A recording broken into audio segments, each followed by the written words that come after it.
everyone, this is Chris. Today I'm going to take you through the details of my hobby concerning wood, tools, and video.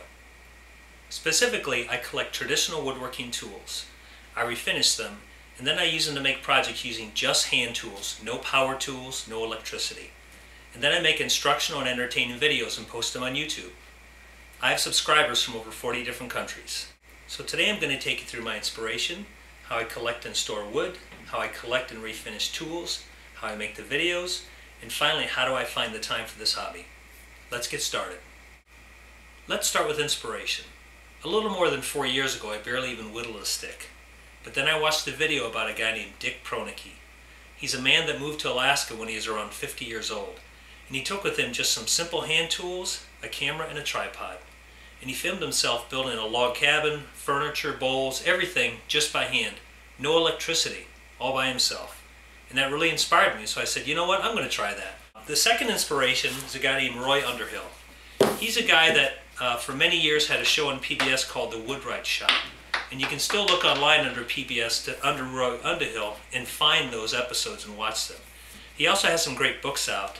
This book called The Woodwright Shop, it's a great book because it starts talking about wood and trees and then tools, how you use them, and then simple projects, and it's really easy to follow. So Dick Pronicke and Roy Underhill, that's my inspiration. The next area is collecting and storing wood. Now the good news about this hobby is it keeps me in great shape.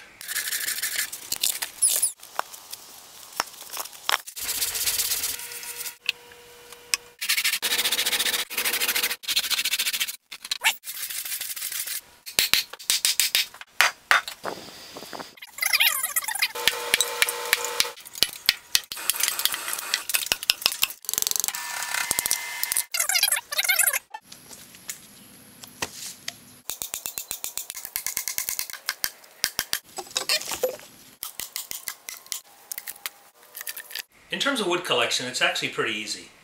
People are cutting down trees all the time. Construction crews, utility crews, sometimes storms will blow trees over. You just got to keep your eyes open.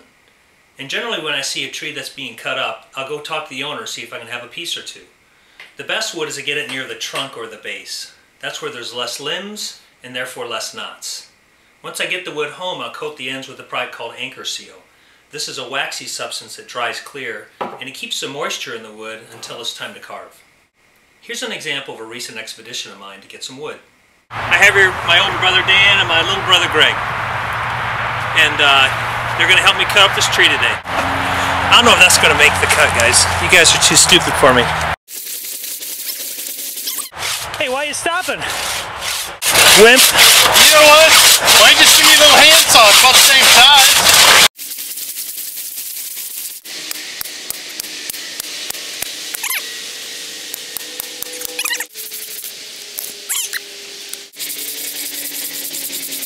Let's go through.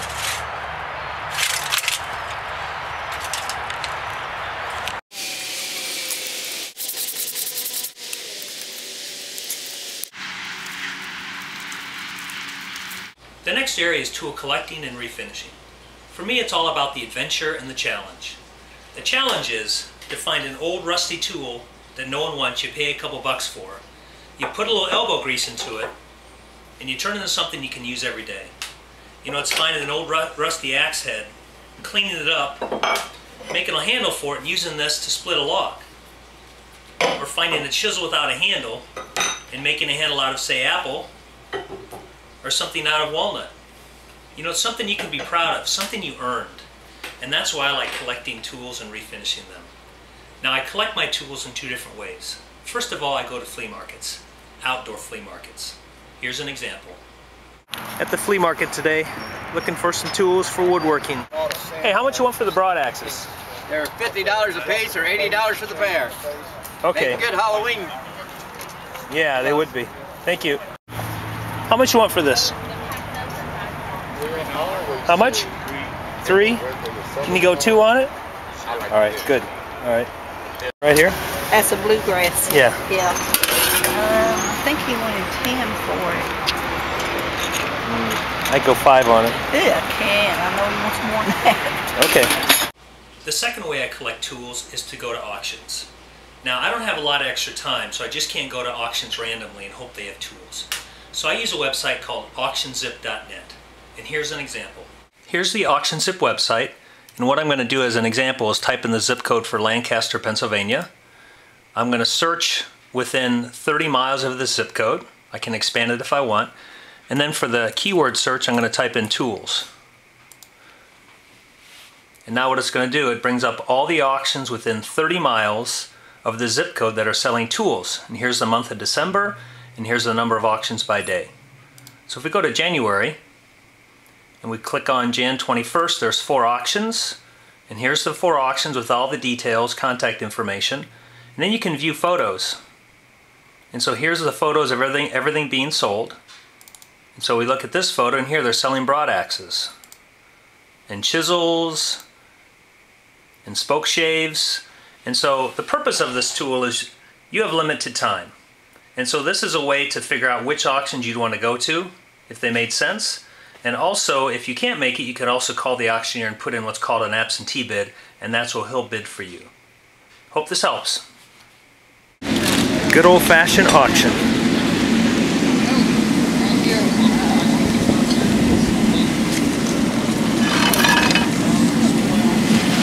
I have a team here, one of them 17 and a half, I have it on 17 and a half, the other one have 17 and a half. Sold them $15, buyer 59.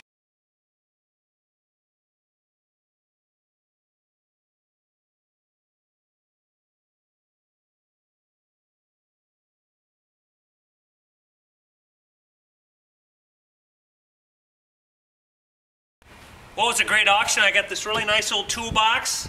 I got 3 single bevel hatchets, a regular axe head, a nice broad axe, a nice combination axe head and adze, and then a leg vise. So I'm going to clean all this up and start using it. What I love about this toolbox is that it still has its original ugly green paint. The last thing I've done with the toolbox is install shelves in it to store tools I'm not currently using. So I've got some axes and adze in the top, chisels, draw knives, spoke shaves, and other tools, and then at the bottom I've got some planes and some saw vices. So it's really worked out well. Once you collect the tools, you need to refinish them. And here's an excerpt from my video called Refinishing a Chisel that you can look at on your own.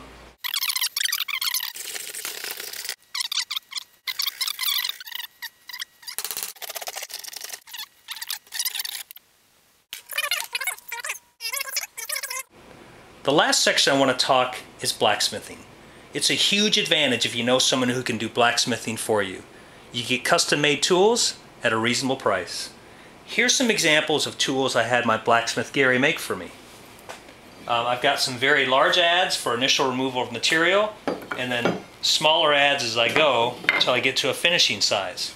These all started out as some cheap piece of metal. So for example, here's a large garden mattox I picked up at a flea market for $1. So a similar one I gave to Gary, and he basically removed a lot of the material to make it lighter, then put the proper curve on it and cut. This adze started out as a drywall hammer. You know, a drywall hammer is just a solid back, it's not forked, and he pounded this in, and this is perfect for finishing bowls. I also had to make a couple T-handled chisels for me. These are good if you really need to bear down on, say, finishing the timbers on the log cabin or a big bowl. You can really put your weight into it. So it's great to have a blacksmith who can help you, and my blacksmith, his name is Gary, and you can find him at ironintentions.com. Next is video editing. I just use a standard camera. All cameras today have 30 frames per second video. So I just put this on a tripod, then I'll set up the shot, start the camera, do about 10 seconds of work, then turn the camera off. And I do several shots like that through the project. And then I use software to tie them all together. Now I started out using a free software called Video Impressions. Now I moved on to iMovie 11, which is an Apple product. They both work well. Here's an example. Here's an example of some video editing I do. On top are some clips from a recent project I've downloaded from my camera. And then I'll basically take one of these clips and move it down into the edit section. And then I, for example, will trim the beginning and the end of it off to make a smooth transition between the clips. Then I can add music, I can add text, I can change the sound, I can change the speed. And then basically the computer splices this all together into one video. It's very simple. If I can do it, anyone can do it. The last thing I'd like to talk is time. How do I find time to do this woodworking hobby? Well, in our lives, at most, we can be committed to 5 things. If you try to add a 6th or 7th thing, then one of these other 5 are going to fall. So I'm committed to my faith, being a good husband, being a good father, being a good employee, and woodworking. I don't golf, I don't watch a lot of TV, I don't coach my daughter's soccer teams, and you know, I couldn't be happier in my life. So if you're looking for time, decide those 5 things you're committed to, and it'll be easy. That's the end of the video. I hope you enjoyed it. Good luck with your hobby.